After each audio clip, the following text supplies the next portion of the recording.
each grain of sand is a second of happiness. And how many grains have you burned just to feed your anger? Think back to the last time you lost your temper. Did you feel powerful, or did you feel small, ashamed, and empty? Picture this. A father comes home after a long, exhausting day. His child spills a glass of milk.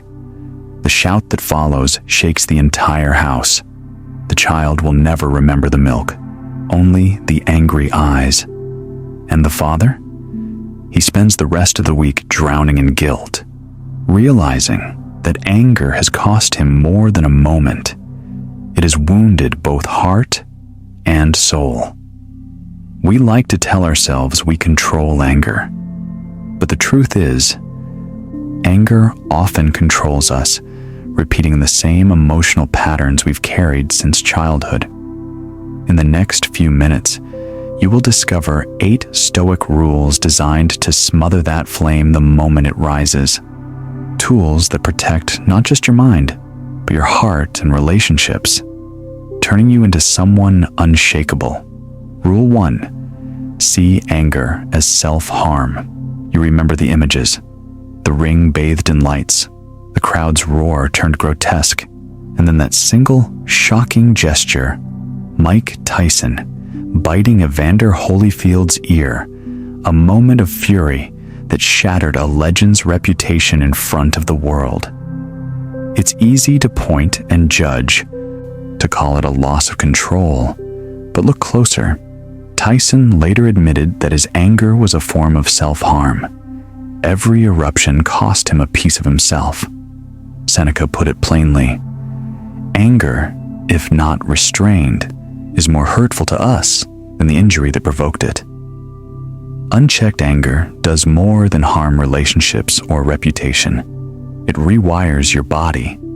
Modern science confirms the ancients' intuition. Anger triggers cortisol and adrenaline, floods your system, raises blood pressure, shortens telomeres, and over time accelerates aging and damages the heart. The rush feels real, but it comes at a hidden cost. Remember the spilled glass from earlier? Every outburst, whether in the ring, at home, or at work, is a self-inflicted wound. Anger promises protection, but it delivers injury, both to others and to yourself. It's a shield shaped by old pain that keeps cutting deeper each time you swing it. Stoicism doesn't ask you to be sterile or unfeeling. It asks you to see the arithmetic, the fleeting satisfaction of rage versus the long ledger of loss. Restraint looks like noticing the heat rising in your chest before it becomes a flame, placing a hand on the door, breathing until your limbs steady, and naming the fear or hurt feeding the storm. It is choosing the longer game, your health over the hit, your relationships over the roar. Psychology supports this.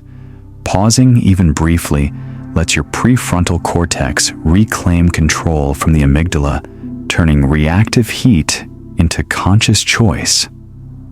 The lesson of Tyson's drama is simple. Every time you erupt, you cut into your future self. Treat your temper like a chronic wound, not by lancing it in impulse, but by understanding what inflames it and learning to dress it differently. Takeaway: every time you lose your temper, you are injuring yourself. Hold this truth gently, because in small but real ways, it does. Rule 2. Delay the flame. You picture Fred Rogers, soft cardigan, calm voice, eyes steady as though resting directly on you. In an era when television celebrated noise and speed, Mr. Rogers was radical for his silences. He would pause, sometimes for several seconds, before answering a question. That pause wasn't empty. It changed the entire space. Interviewers lowered their voices. Children leaned in. Hidden in that delay is your second rule. Wait before you react. Epictetus said it sharply. You cannot control events, but you can control your reaction. What Rogers mastered in his pauses was precisely that Stoic mastery, the gap between the spark and the flame. It is in that gap that freedom lives. Modern psychology offers a simple insight. When anger hits, your body surges with stress hormones. If you pause, even briefly, that storm begins to settle. Just a short delay lets your brain reset before you respond, turning reaction into choice. Think about everyday moments. An email lands in your inbox, sharp and accusatory. Your fingers hover over the keyboard, heat rising. The instinct is to fire back immediately. Instead, you close the laptop, breathe, take a walk, make coffee. An hour later, you read it again. The sting has dulled, perspective has returned, and your reply can now be firm but measured, leaving the relationship intact. This isn't just about emails, it's about breaking old reflexes. Perhaps as a child, you learned that shouting was the only way to be heard. Delay interrupts that script. A pause, even a breath, cuts the chain of unconscious reactions forged long ago. Each pause is not weakness. It is rebellion against patterns that once controlled you. Fred Rogers showed the power of this in the gentlest way. Silence need not be awkward, and not every provocation deserves a reaction. The Stoics knew centuries ago, anger is not destiny, but a choice hidden inside time. The longer you hold that choice, the more clearly you can see it. Takeaway: a few seconds of delay can save an entire relationship. Next time you feel the heat rise, don't answer yet. Don't lash back yet. Just buy yourself those precious seconds. In that small window lies the power to turn fire into calm. Rule 3. Name the wound beneath. Imagine the rapper Logic on stage, calm, thoughtful, a voice for peace and mental health. But behind that image lies a childhood marked by chaos, an absent father, a mother lost in addiction, constant rejection. Logic admitted that whenever he felt dismissed or disrespected, his anger would ignite instantly. To outsiders, it looked like rage. Inside, it was something else entirely. The terrified cry of a boy who feared he would never be loved. This is the hidden truth of anger. Marcus Aurelius wrote, "If you are distressed by anything external, the pain is not due to the thing itself, but to your estimate of it. What feels like fury toward another person is often a signal from within, a call from a wound that is yet to be acknowledged. By identifying this hidden wound, you reclaim choice, not just avoid harm, but gain power over how you respond." Modern psychology calls anger a secondary emotion. Beneath it sits the real wound: fear, shame, loneliness, the memory of being overlooked. Anger rises like a guard dog, snarling, showing teeth, but its true mission is protection of the small, vulnerable part of you still aching from the past. Consider a daily moment. You snap at your partner because they didn't listen. But pause and look deeper. The anger is not about words missed. It is about feeling invisible, unworthy, or unvalued. Naming these emotions, I feel rejected, I feel unimportant, does more than expose the pain. It transforms it into agency. It is how you reclaim authority over your reactions rather than letting past wounds dictate your present. Logic's journey exemplifies this empowerment. Once he began to speak openly about his fears and abandonment, anger lost its dominion over him. He turned pain into music, music into connection, connection into healing. not only for himself, but for millions who recognized their own silent wounds in his lyrics. The Stoics were not strangers to this practice. They understood that emotions only hold power because of the meaning we attach to them. Shift the meaning, and the grip loosens. Anger says, "They insulted me." Truth says, "I fear I am not worthy." Recognizing that truth allows anger to dissolve into something softer, something honest, something you can tend to with care. Takeaway: don't just ask, "What am I angry about?" Ask, "What pain is hiding beneath this anger?" That question may feel heavy, even frightening. But in asking it, you shine light on the wound, and light, unlike anger, always heals. And in shining it, you reclaim the power to choose your path forward. Rule 4. Shrink the offense. While Rule 3 healed from within, this rule teaches perspective from without, the lens through which you see offense. Picture Chester Bennington, the late frontman of Linkin Park, standing under blinding stage lights. He was adored by millions, but he also faced a storm of criticism.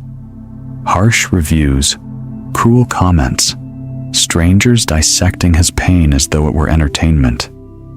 In interviews, Chester spoke about the choice he had to make.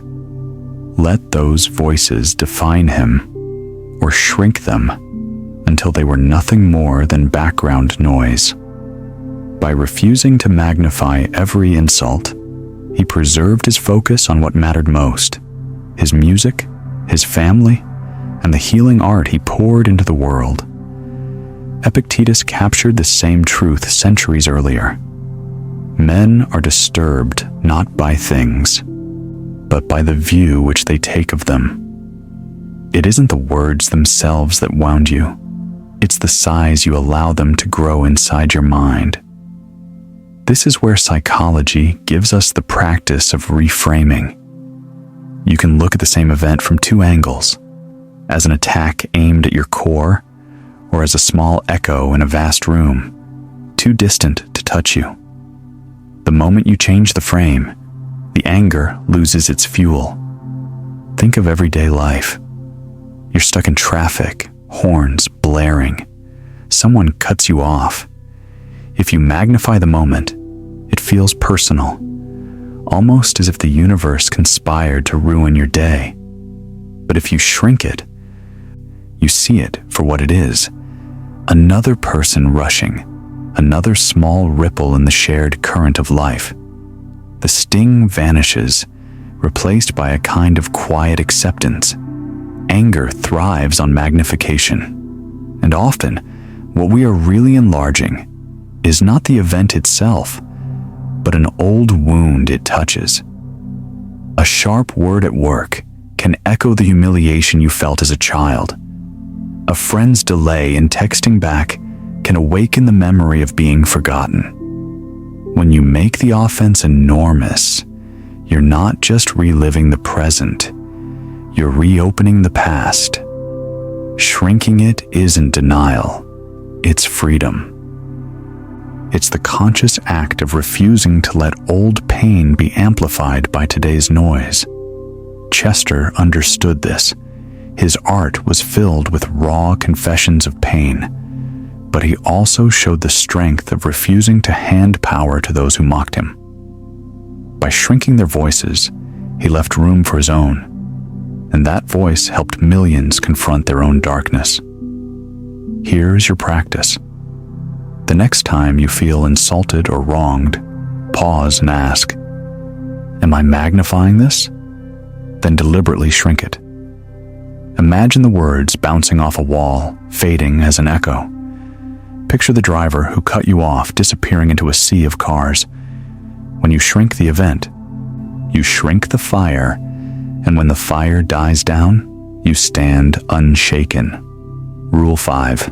Practice. Silent power. Jodie Foster's career offers a striking lesson in the power of restraint. In an industry where every rumor becomes a headline and every scandal demands a reaction, she often chose silence.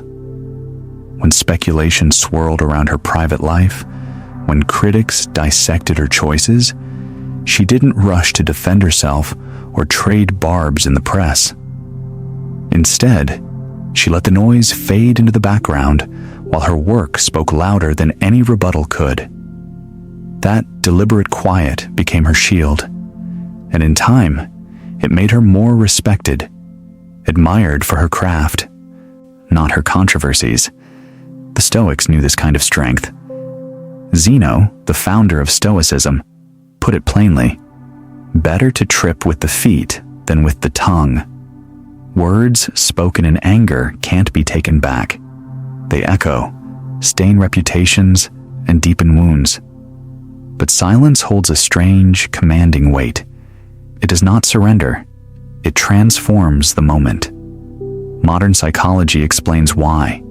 When you resist the urge to snap back, your brain gets space to reset. The prefrontal cortex, the part that governs judgment and empathy, reclaims control from the amygdala, that raw, reactive part of your mind that fuels anger. A few beats of silence are enough to turn reaction into choice. Picture yourself in a meeting. A colleague takes a shot at you, subtle or sharp. Every muscle in your body wants to bite back. Instead, you hold still. You look them in the eye. You breathe. The silence stretches, and suddenly the pressure shifts. They stumble. They fill the void with nervous words, while you remain unmoved. That is not weakness. That is silent power. For many of us, silence feels unnatural. We were taught as children to shout when threatened, to fight noise with more noise. Choosing silence means breaking that inheritance. It means you no longer let old lessons dictate your present. What once was automatic becomes conscious.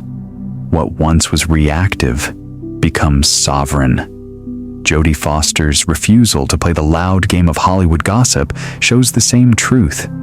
Silence is not absence. It is presence. It is a mountain in the storm, still and unmovable. Your quiet power asserts itself without shouting. People may scream at the wind, but they cannot move the mountain. So here's your takeaway.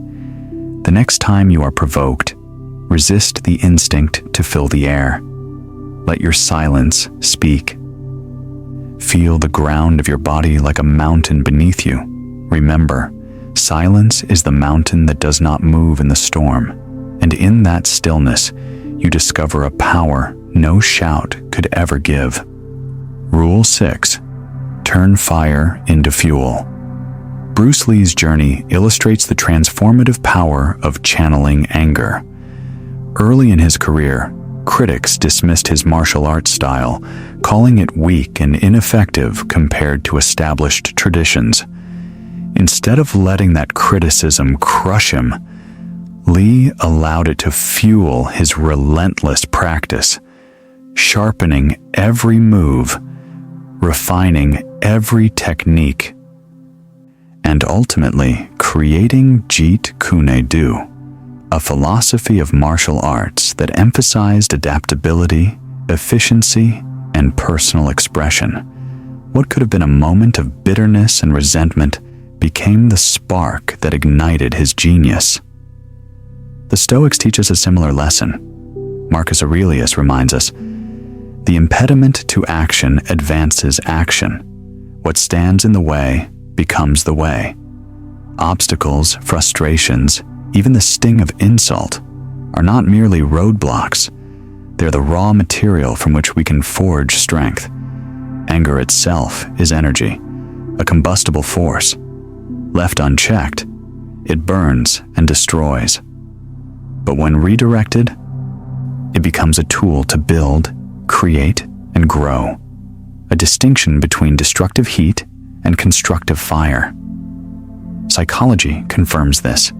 Emotions like anger release adrenaline and cortisol, pumping your body with energy. If you react blindly, that energy becomes chaos. But if you pause and consciously redirect it into work, study, exercise, or creative endeavor, it turns from a destructive force into focused drive.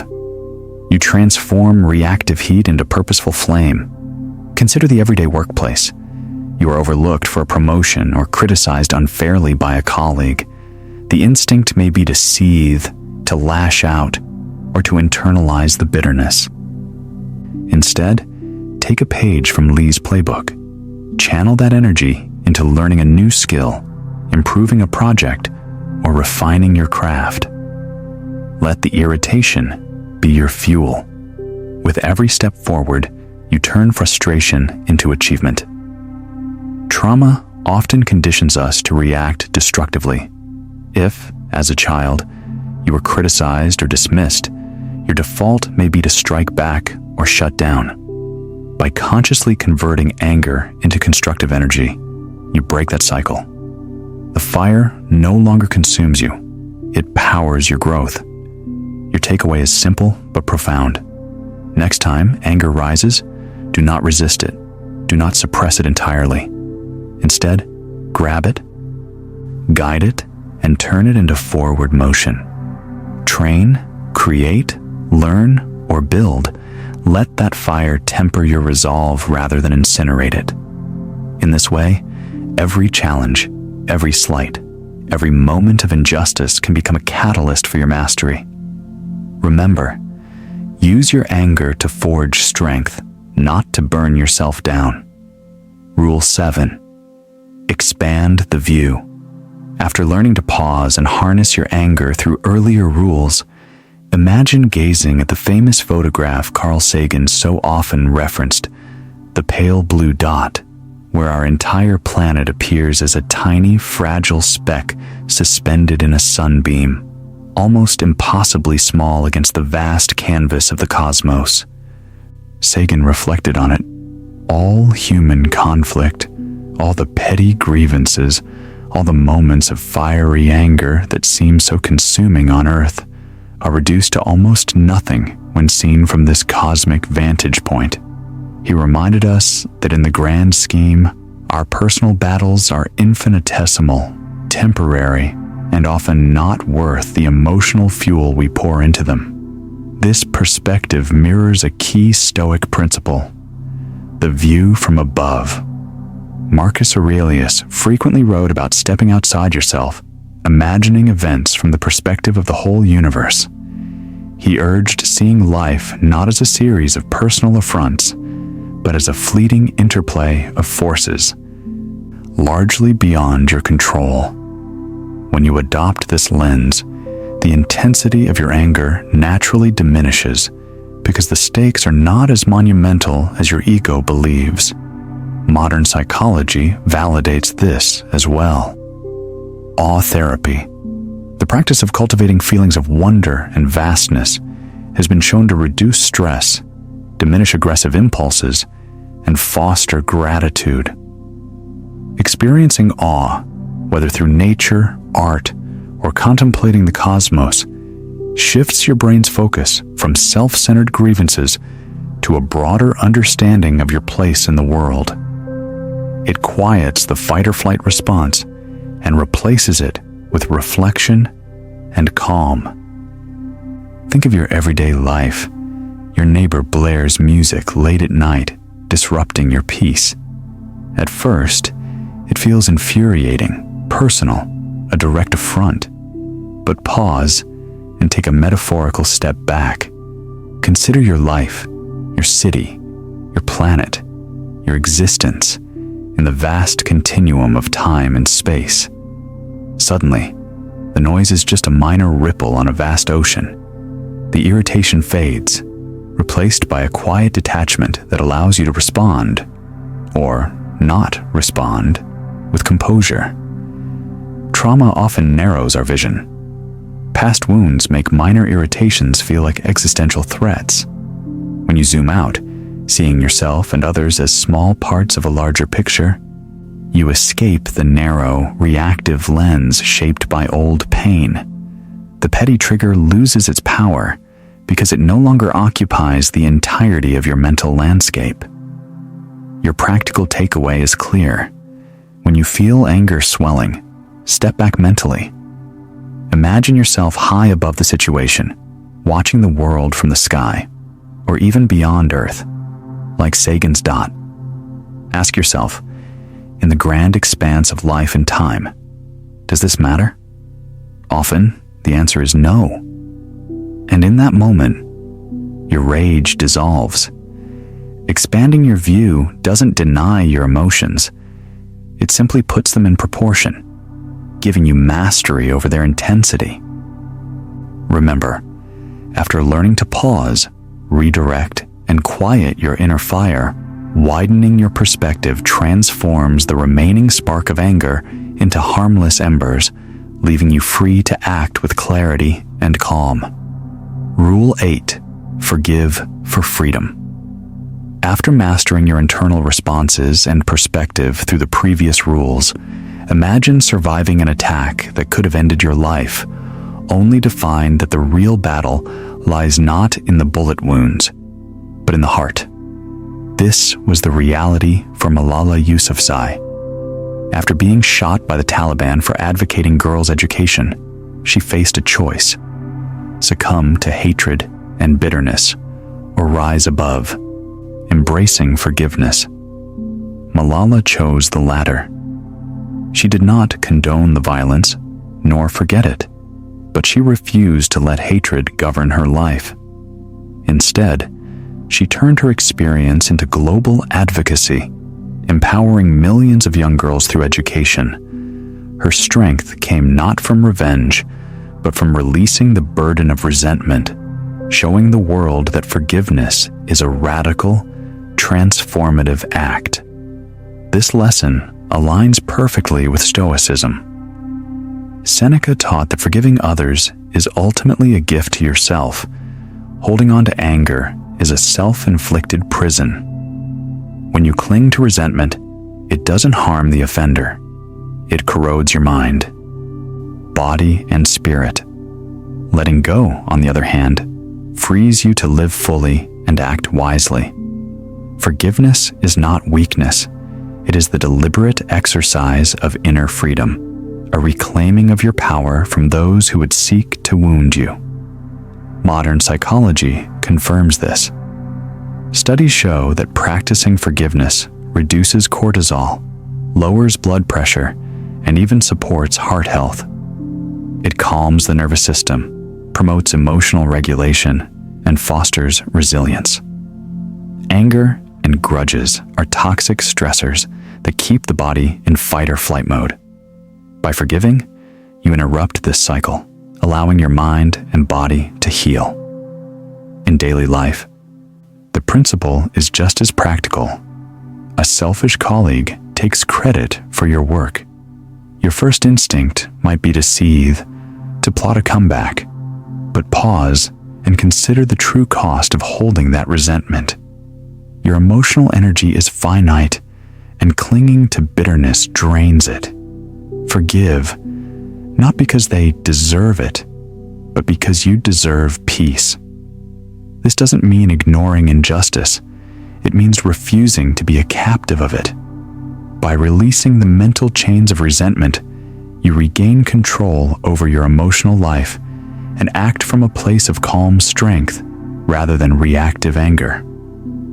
Trauma often teaches us that wounds must be guarded, that holding grudges is a form of self-protection. But in truth, the resentment itself is the ongoing injury. Forgiveness does not erase what happened. It simply stops the wound from spilling more pain into your present and future. It is an act of courage that declares, I will not be defined or imprisoned by the cruelty of others. Your takeaway is clear. When you forgive, you are not absolving wrongdoing. You are reclaiming your freedom. The chains of anger and vengeance are yours to release, and once you do, you can live unburdened, acting with clarity, compassion, and strength. Remember, after pausing, redirecting, quieting your inner fire, and expanding your view, forgiveness is the final key. It is not surrender. It is liberation. To forgive is to unshackle yourself and rise above the fires of resentment, creating space for peace and purpose in your life. The fortress of calm. As the final grains of sand hover midair, suspended in stillness, imagine time itself pausing. Each speck represents a moment you could let slip away in anger, frustration, or fear. Now, see them frozen, unspent, because you have chosen a different path. Marcus Aurelius reminds us, you have power over your mind, not outside events. Realize this, and you will find strength. This is Stoic mastery, the calm within the storm, the fortress built not with walls, but with clarity, self-command, and understanding. Throughout this journey, you've learned 8 rules to reclaim your peace. First, you saw that anger harms you more than the injury that sparked it. Then, you delayed reactions, breaking reflexive chains of the past. You named the wounds beneath, uncovering hidden fears. You shrank offenses, transforming insults into whispers. You practiced silent power, letting stillness assert strength. You turned fire into fuel, redirecting energy into growth. You expanded your view, seeing struggles as a fraction of the cosmos. Finally, you embraced forgiveness, releasing the weight of resentment. Each rule is a tool, a step toward unshakable calm. Every time you choose restraint instead of eruption, you're not just protecting yourself, you are shaping the legacy of your life. You teach the next generation that true strength is quiet, enduring, and compassionate. You plant seeds of inner peace that may outlast you, a testament to mastery over emotion. If this journey resonates, take a moment to act. Subscribe to continue exploring Stoic wisdom and share this video with someone whose life is consumed by anger. One mindful choice, one moment of calm, could transform not just a day, but a lifetime, turning storm into stillness, chaos into clarity, and anger into the foundation of resilience. Your fortress of calm begins now.